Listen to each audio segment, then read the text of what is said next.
Welcome back. I'm here today with Anson Tsui. He is the CEO and the founder of a company called Spoonrocket. Anson, welcome to today's show. Pleasure to be here. So, Anson, what exactly is Spoonrocket? Okay, so Spoonrocket, in the gist, is $6 organic meals delivered in 10 minutes.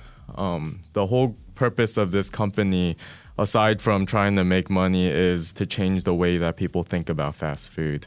I went to school in Berkeley, so we're all about healthy eating and vegan even. And after learning of all the problems in the world where people are eating the wrong things, that's what we're really trying to do to disrupt people's eating habits. Yeah, it seems like there's a real trend for more organic foods today. Definitely. What inspired you to be on organic? It's a pretty long story, but then basically in the beginning, when I first was in college, senior year, I started my own restaurant and it was selling really unhealthy food and people loved it and we made money. But then after doing a lot of research, I learned that all of this stuff is actually really bad. And why organic is better is because, genetically modified produce it's not as healthy and there's pesticides and it's bad for the ground. And in the long run, it's actually really, really bad. So that's why we're moving towards sustainability. So how many employees do you have and what geographic areas are you serving right now? Currently, we have about 30 employees on payroll. We're only serving Berkeley and Emeryville, but the goal is to do Oakland, San Francisco, and Silicon Valley by the end of this year, which is in about 3 months. And your Spoonrocket, do they come sit down to eat? Are you delivering? What's your business model? There's no dine-in or anything. It's all online or mobile. And then the high-level concept is at the click of a button, poof, food appears. That's kind of how it all works. So it's delivered to your doorstep in 10 minutes. Really? For $6? For $6. In 10 minutes? In 10 minutes. Oh my gosh. And then so you have to put a restriction on geographic area then. Exactly. That's why we're limited to Berkeley and Emeryville, but we're expanding soon. Yeah. And give me an example. What are you delivering in 6 minutes? We sell 2 items a day, so the menu changes every single day. Okay. And then there's always 2 items, one for omnivores and one for vegetarians. Oh, so it's a fixed menu then? It's a fixed menu. There's... Like, what's today's menu? I haven't checked out the menu today, but then yesterday we were selling eggplant, mushroom skewers over couscous. That's our vegetarian. And then the omnivore one was like a gumbo over brown rice. So about how many meals are you delivering a day right now? About 1,000. 1,000 meals a day? Yeah, and we just started like 3 months ago. Wow. Yeah. Wow. So these 30 people are running. Yeah. Like crazy. Yeah, it's we got a really big team and they're all very helpful. Is it start for dinner or lunch or We're open 11 a.m. to right now to 4 a.m. But then the goal is to be 24 hours because I think this is the future and we're moving towards the Internet of Things where the Internet is 24 hours, so I don't see why we can't be 24 hours. So I understand you graduated from Berkeley about 4 years ago. Yeah. What inspired you when you started out to do a business? Your major wasn't business, was it? My major was not business. It was bioengineering. And engineering school is great. It teaches you a lot of things. It teaches you how to solve problems.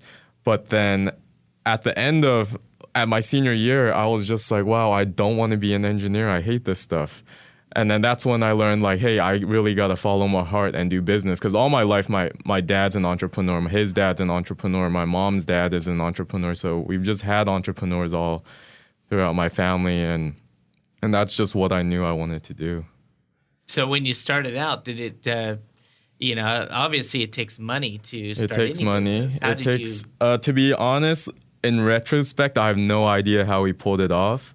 But basically, I just round out a couple of my fraternity brothers, and we just kind of pulled together credit cards. I had a ton of credit card debt, and we're just, hey, let's do it. Let's start a restaurant. I love to go through this whole process of how you pulled this off. But, the millennial generation right now, which you're part of, a lot of people are coming out of school. They're saying, there's trying to find jobs are not easy. And so you've kind of hit the button on the head about a lot of people are having to go out and start their own companies and be creative in the process to find business models. And I'd love to hear the process that you went through. With current laws, we have left our children an enormous financial burden. Even though they may be too young to understand it. At GrowCo, we care about you and the ones you love, and the quality of your and their lives. Call us today to see how we can help. 877-CPA-2006. Helping you along the way.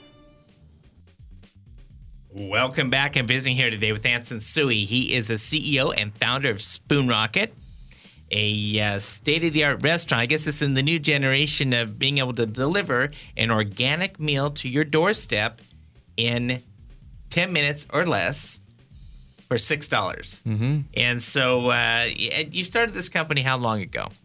This company started only 3 months ago. 3 months, and you're already doing 1,000 meals a day. Yes. Absolutely amazing. I want to move into this Y Combinator. Are you affiliated with the Y Combinator? Yes, we actually just, before we launched Spoonrocket, we got into this program that's basically an incubator and gives you the seed money and guidance to start a company. So we got into that program, and then that's when they believed in us, so we just, ran with it. So, so are they angel financing then? It's kind of like a mini micro VC, but for the most part, it's more like a summer camp for entrepreneurs. And these guys they know what they're doing, and yeah. So they're really, they're actually, it's super hard to get in. It's only like 0.5% get in. It's harder than Harvard. So let's talk about this. Yeah. You're starting Spoonrocket. Yes. And you need seed capital. And so somebody comes up to you and says, Anson, I would like to buy part of your company. Mm-hmm. How do you feel about that? In the beginning, I would take all the money I can, but now at this point where we've raised a bunch of money, it's very important to be selective with who you take on as investors, because everyone can give you money, but then only certain investors have the know-how, have the experience to actually give you proper advice to grow your company. Mm-hmm, mm-hmm. So how did you hear of Y Combinator? Oh, I've always known. I went to Berkeley. All my engineering friends know about it. It's a big thing in Silicon Valley. So I just tried applying. This was actually my third time applying, and so it's really hard to get into. And we actually got rejected, but then I kind of just played my strings and got really cool with the partners, and they changed their mind afterwards. And so. So how finally? What was your strategy to? You knew them from a personal standpoint? No, I didn't. Okay. I went in for an interview, and then they emailed me saying, "Oh, we got rejected." So I emailed them back, playing it super cool, and just was like, "Hey, it's all good. I didn't get in, but then you're a cool guy, whatever." And then they're just like, call me the next day. "Oh, we changed our mind. We don't really do this, but." Wow. Yeah, it was truly a blessing. The personal approach, then. Yeah, exactly. That always works. What I learned is relationships is number one. Is there a standard practice that they want to buy a certain percentage of the company? There is. It's a lot. Okay. It's 7%. 7%. They give you $17,000 plus $2,000 for every founder for 7%. However, if you get in, you automatically get $80,000 in convertible notes, uncapped. Mm-hmm. So basically, you get $100,000 for getting into the program. And then how quickly do you need to go through that money? It doesn't matter, but the idea is after the whole program, there's a demo day where all the companies, there was 53 in my class, that present to a bunch of investors, the best investors in the world. And then basically, you just want to prepare yourself for that day. So it's at your discretion how much you want to spend. But then pretty much the idea is at demo day, you're going to be raising millions of dollars. Mm-hmm. I'm visiting here today with Anson Tsui. He is the founder, the CEO of Spoonrocket. It's a new company organized a few years back up in Berkeley and Emeryville, currently serving 1,000 meals a day, focused on organic and omnivore menu, right? Yes. And it's delivered to your door in 10 minutes or less for $6. And so we need to take a quick break. Before we, when we get back, I want to run more into the founding of Spoonrocket. We'll be right back after these messages.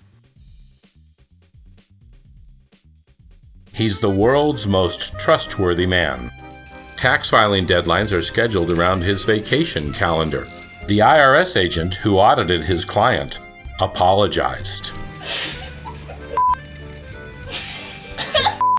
I don't always advise people on their taxes, but when I do, I save them every penny legally possible. GROCO CPAs and Advisors. Come to GROCO and stay wealthy, my friend. I'm visiting here today with Anson Tsui. He is the founder and the CEO of Spoonrocket, a company located up in Berkeley and Emeryville, and they're focused on organic meals or omnivore menu delivered to your door 10 minutes or less for $6. Currently, you're serving 1,000 meals a day.